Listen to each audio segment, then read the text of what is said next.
Hello guys, welcome to IS Point. This is Aditi Pandey. So today we start a new part. 19वीं सदी। इससे पहले हमने क्या पढ़ा था? पढ़ने का जुनून। याद है ना आपको? हाँ। तो आज हम पढ़ेंगे 19वीं सदी। 19वीं सदी में यूरोप में जन साक्षरता की दिशा में लंबी लंबी छलांगे लगाई। इसका मतलब है काफ़ी अधिक विकास हुआ, जिसके बूते महिलाओं और बच्चों के रूप में बड़ी मात्रा में पाठक वर्ग जो है वो विकसित हुआ। यानी कि इसने लोगों को शिक्षित करने में काफ़ी अधिक विकास हुआ। अभी तक केवल शायद घर के जो पुरुष ही केवल बुक्स पढ़ा करते थे और बहुत ही कम संख्या में स्त्रियां और बच्चे पढ़ा करते थे। अब उनकी जो संख्या थी वो काफ़ी ज़्यादा इंक्रीज़ हुई, यानी उसमें बढ़ोतरी हुई। बच्चे, महिलाएं और मजदूर।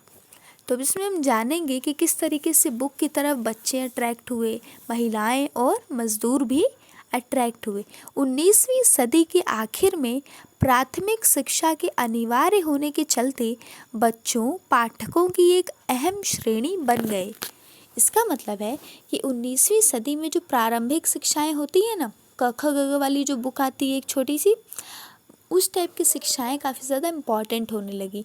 लोग कहने लगे कि हाँ, बच्चों को इतना तो पता होना ही चाहिए। जैसे अभी लोग कहते हैं कि कम से कम ग्रेजुएशन के बाद बीएड तो कर ही लो, ताकि टीचिंग लाइन का एरिया जो है वो खुल जाएगा आपके लिए और आप वहाँ भी एग्ज़ाम दे सकते हैं और वहाँ के लिए आपके पास एक अपॉर्चुनिटी रहेगी कि हाँ, अगर आपका कहीं और नहीं होता है तो आप वहाँ कर सकते हैं। ठीक है, तो उसी तरीके से ये भी एक तरह से अनिवार्यता हो गई थी कि प्राथमिक शिक्षा हर बच्चे को मिले, तथा इसके कारण ही बच्चों के रूप में पाठकों का भी काफ़ी ज़्यादा विकास हुआ। यानी बच्चे पढ़ने लगे ना, तो बच्चे पाठक बन गए और फिर वो भी एक श्रेणी का अहम हिस्सा हो गए थे, क्योंकि बच्चों के लिए एक अलग टाइप की बुक्स चाहिए ना। अब बच्चों को उपन्यास या फिर नॉवेल तो नहीं दे सकते पढ़ने को, उन्हें ज्ञान रूपी चीज़ें चाहिए जो उन्हें देश के बारे में बताएं, किसी एक पर्टिकुलर एरिया में अगर वो रहते हैं तो वहाँ के बारे में बताएं, अंतरिक्ष के बारे में बताएं। ठीक है, तो इस तरह की पुस्तकें भी छपने लगी और प्रकाशन उद्योग के लिए पाठ्य पुस्तकों का जो उत्पादन था वो महत्वपूर्ण हो गया। यानी कि जो प्रकाशन उद्योग अभी तक सिर्फ धर्म की किताबें, कुछ कहानियाँ, कुछ एंटरटेनमेंट की किताबें या फिर कुछ थोड़ा सा बिजनेस टाइप की जुड़ी हुई किताबें यहीं तक सीमित था, अब उसका एक महत्वपूर्ण अंग बन चुका था कि अध्ययन रूपी किताबें भी आएँ जो हमारे पाठ्यक्रम से रिलेट करती हों। जैसे कि द हिंदू हमारे लिए बहुत इम्पॉर्टेंट है ना, तो अब उसकी मात्रा में इंक्रीज़ हो गया होगा ना। अगर ढेर सारे लोग पढ़ने लगे तो उससे ज़्यादातर लोग खरीदेंगे भी, जिसके कारण उसका जो खरीद है वो बढ़ जाएगा, जिससे उसके बनाने की संख्या को भी बढ़ाना पड़ेगा। ठीक है,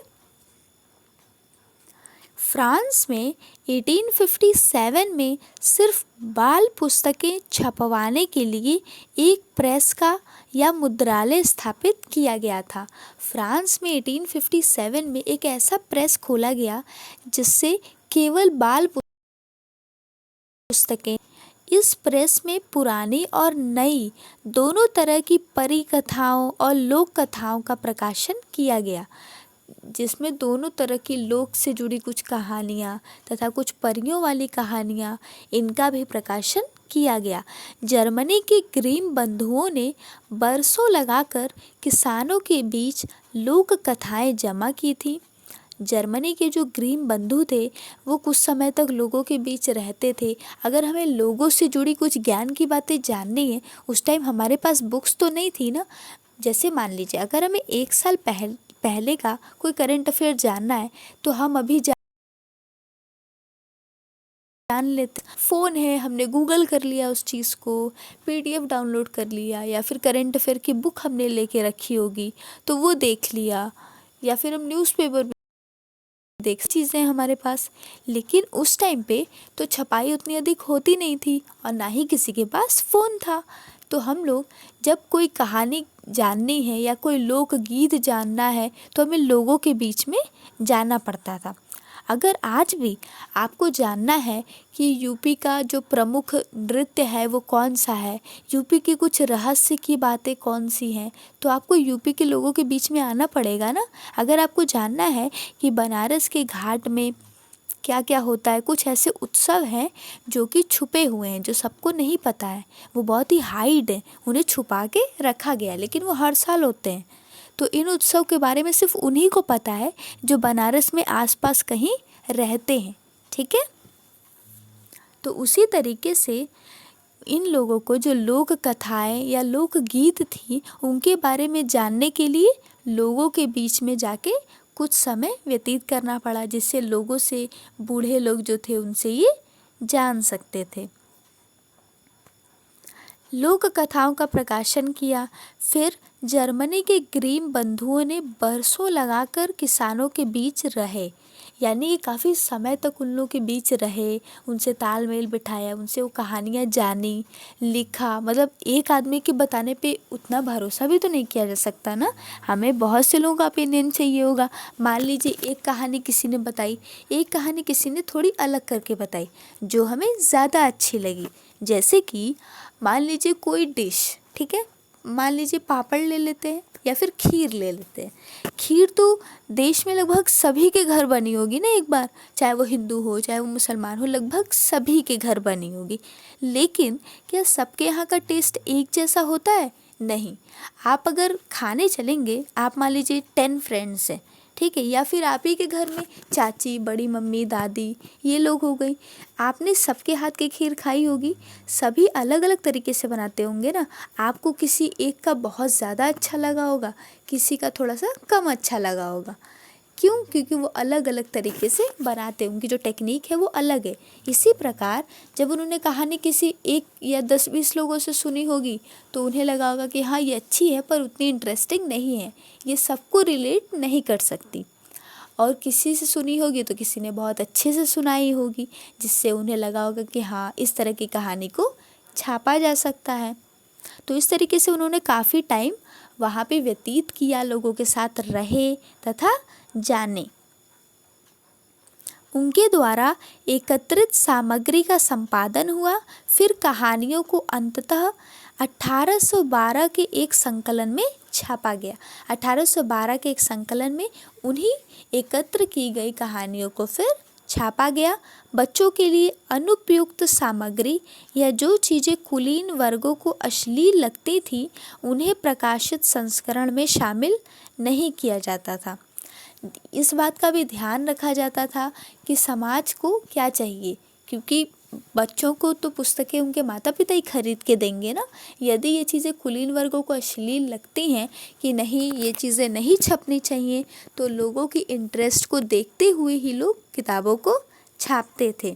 ठीक है, यदि आपको किसी बच्चे को किताब दिलानी है तो आप एक अच्छी से पोयम लिखेंगे, एक वो पोयम जो उसके कहीं ना कहीं विचारों को थोड़ा सा बढ़ावा दे सके, उसके अंदर नैतिकता ला सके, तो ये सारी पोएम्स लोगों को पसंद आएंगी ना। और उसके अलावा ये पोएम जैसे कि बहुत लड़ाई वाले पोएम हो तो इससे बच्चे सीखेंगे ना कि उन्हें युद्ध करना चाहिए, लड़ाई करना चाहिए, मारपीट करना चाहिए, तो ये एक तरह से अच्छी बात नहीं है। तो इसे रिलेट करते हुए, इसे ध्यान में रखते हुए ही लोग किताबों की छपाई करते थे। इस तरह पुरानी ग्रामीण लोक कथाओं को नया रूप मिला। छपने से वे दर्ज तो हुई पर इस प्रक्रिया में बदल भी गई। छपने से वो जो लोक की कथाएं थी वो दर्ज हो गई थी। अब था कि हाँ उनका कहीं ना कहीं एक है कि अगर वो किसी को याद नहीं भी रहती हैं तो वो लिखित माध्यम में उपलब्ध हो जाएंगी, जिससे कई लोग भी उसे पढ़ सकते हैं। महिलाएं पाठिका और लेखिका की भूमिका में ज़्यादा अहम हो गई। पैनी मैगजीन्स या एक पैसिया पत्रिकाएं खास तौर पर उन्हीं के लिए होती थीं, वैसे ही जैसे कि सही चाल चलन और गृहस्थी सिखाने वाली निर्देशिकाएं। देखिए, अब महिलाओं में आप देखेंगे जो हाउसवाइफ्स हैं उन्हें मोस्टली पत्रिकाएं बहुत पसंद होती हैं, क्योंकि उसमें रेसिपीज़ होती है, न्यूज़ भी उन्हें मिल जाती है, कुछ मनोरंजन भी हो जाता है, और वो घर पे बैठे बैठे क्या करेंगी, तो वो कुछ किताबें भी पढ़ लेती हैं।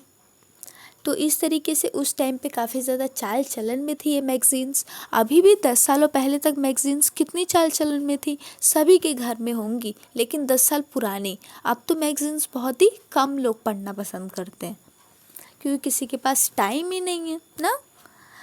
19वीं सदी में जब उपन्यास छपने लगे थे तो महिलाएं उनका अहम पाठक मानी गईं। 19वीं सदी में जब उपन्यास छपने लगे तो देखा गया कि उससे महिलाएं बहुत अधिक खरीदती थी, उन्हें बहुत पसंद आते थे ये उपन्यास। तो महिलाएं जो थी उनका अहम पाठक बन गई। मशहूर उपन्यासकारों में लेखिकाएं अग्रणी थी। जेन ऑस्टिन, ब्रॉन्ट बहनें, जॉर्ज इलियट आदि। ये जो तीनों लेखिकाएं हैं ये स्त्रियां थीं तथा ये लिखती भी थी उन्हीं उपन्यासों को, और उन्हें काफ़ी ज़्यादा मात्रा में स्त्रियां पढ़ती भी थी। उनके लेखन से नई नारी की परिभाषा उभरी, जिसका व्यक्तित्व सदृढ़ था, जिसमें गहरी सूझबूझ थी और जिसका अपना दिमाग व इच्छा शक्ति थी। इनके कई सारे किताबों से लोगों के विचार परिवर्तित भी हुए, जिससे जो महिलाएं थी उनमें सूझबूझ विकसित हुई, वो काफ़ी ज़्यादा दृढ़ हुई। आई एम सॉरी, फ़ोन गिर गया था, बट ओके, हम फिर से कंटिन्यू कर सकते हैं। फाइनली नहीं हुआ। 17वीं सदी से ही किराए पर किताब देने वाले पुस्तकालय अस्तित्व में आ गए थे।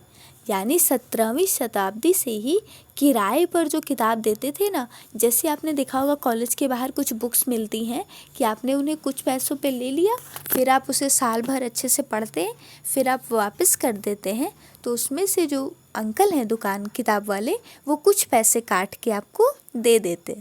तो ये अच्छा रहता है मोस्टली कि हमें कम पैसों में किताबें भी मिल जाती हैं और फिर हमारे पैसे बहुत ज़्यादा खर्च भी नहीं होते हैं। आपने कभी ये ट्राई किया है क्या? अगर आपके कॉलेज में ऐसा होता है तो कमेंट में बताइए। तो 17वीं शताब्दी में ये जो प्रथा थी ना, ये अस्तित्व में आ चुकी थी।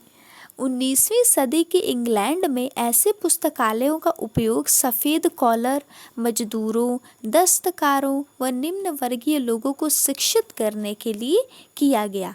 काम के दिन के छोटे होने के बाद मजदूर को अपने सुधार के लिए थोड़ा वक्त मिलने लगा, जिसमें वो बड़ी मात्रा में राजनीतिक पर्चे व आत्मकथाएं लिखी गई। तो चलिए अब हम अपना लेक्चर यहीं पे स्टॉप करते हैं। कल हम इसके आगे से कंटिन्यू करेंगे। कल का हमारा टॉपिक है नए तकनीकी परिष्कार। ठीक है, तो अगर आपको वीडियो में कोई डाउट हो, कोई सवाल हो, तो आप इसे पूछ सकते हैं। कोई इम्पोर्टेंट क्वेश्चन हो तो भी पूछ लीजिए। और अगर आपको ये वीडियो अच्छा लगा हो तो इसे लाइक कीजिएगा। And thank you so much for watching. और हाँ, आप हमारे चैनल को सब्सक्राइब कीजिए ताकि आपको अगली वीडियो की नोटिफिकेशन भी मिलती रहे।